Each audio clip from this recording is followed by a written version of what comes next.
Apex বেংকটো ৰাইজৰ অনুষ্ঠান। এপেক্স বেংকটো ৰাইজৰ অনুষ্ঠান। কংগ্ৰেছে এপেক্স বেংকটো এইকেইদিন ধ্বংস কৰাত লাগি আছে।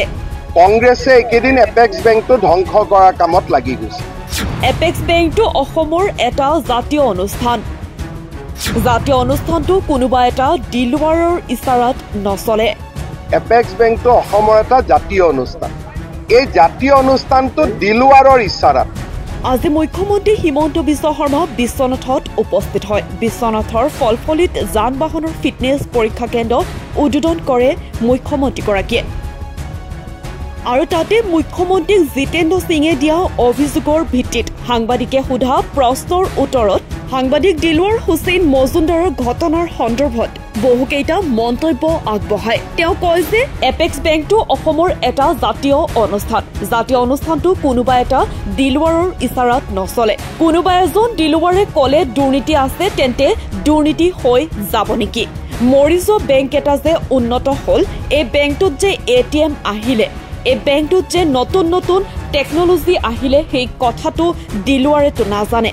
অসমৰ দুৰ্ভাগ্য হৈছে যে দিলৱাৰে যি কয় তাকে এচাম মানুহে বিশ্বাস কৰে। দিলৱাৰৰ দৰে মানুহৰ আমি বিৰোধী আৰু বিজেপিৰ জন্মই হৈছে দিলৱাৰৰ দৰে মানুহক খতম কৰাৰ বাবে। গতিকে এইটো যাত্ৰা, এইখন যুদ্ধটো চলিবই। মোক বেয়া পাই ভাল পাই লাভ নাই। দিলৱাৰ মহবুবুল এনেকুৱা ধৰণৰ যিমান মানুহ আছে আইনৰ ভিতৰত থাকি খতম কৰাই মোৰ কাম।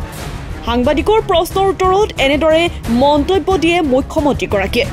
এপেক্স বেংকটো ৰাইজৰ অনুষ্ঠান। কংগ্ৰেছে এইকেইদিন এপেক্স বেংকটো ধ্বংস কৰাৰ কামত লাগি গৈছে। এপেক্স বেংকটো অসমৰ এটা জাতীয় অনুষ্ঠান। এই জাতীয় অনুষ্ঠানটো দিলৱাৰৰ ইছাৰাত। কোনোবা এজন দিলৱাৰে ক'লে দুৰ্নীতি আছে, দুৰ্নীতি হৈ গ'ল।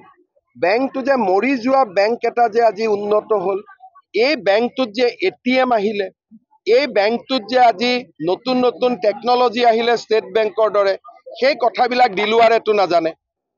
অসমৰ দুৰ্ভাগ্য হৈছে যে দিলৱাৰে যি কয় তাকে এচাম মানুহে বিশ্বাস কৰে। আৰু দিলৱাৰৰ দৰে মানুহৰ আমি বিৰোধী। আৰু বিজেপিৰ জন্মই হৈছে দিলৱাৰৰ দৰে মানুহক খতম কৰাৰ কাৰণে। গতিকে এইটো যাত্ৰাটো, এইটো যুদ্ধটো চলিবই।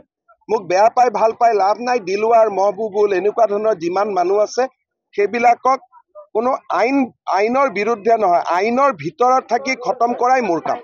গৌৰৱ গগৈ পত্নীৰ যিটো প্ৰসংগ, এইটো কাৰোবাৰ পাছপৰ্টৰ ষ্টাম্পটো মই ৰাজনীতি কৰি মাৰি দিব পাৰিম নেকি?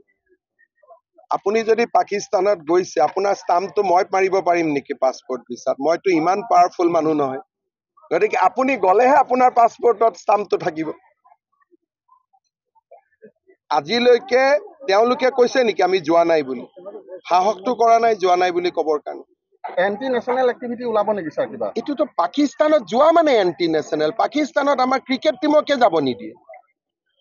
পাকিস্তানত মানুহ লুকাই কিয় যাব? পাকিস্তানত কোনোবা গ'লে ডেলিগেশ্যনত যাব, ফটো উঠি যাব। চুপচাপ কৰি পাকিস্তানত কিয় যাব? মই যদি আজি পাকিস্তানত যাওঁ, আপোনালোকে মোক এৰি দিব নেকি? কালি যদি ৰাতিপুৱা মই 7 দিন নোহোৱা হৈ যাওঁ, 8 দিনৰ দিনাখন আপোনালোকে গম পালে হিমন্ত বিশ্ব শৰ্মা পাকিস্তানৰ পৰা আহিলে, আপোনালোকে মোক এৰি দিব? জবাই কৰি কৰি চেছ কৰি দিব। গৌৰৱ গগৈ পত্নী গৈছিলে? মই নাজানো গৈছিল নাই, তদন্তত ওলাব। নিউজ ডেস্ক, এনি টক্স।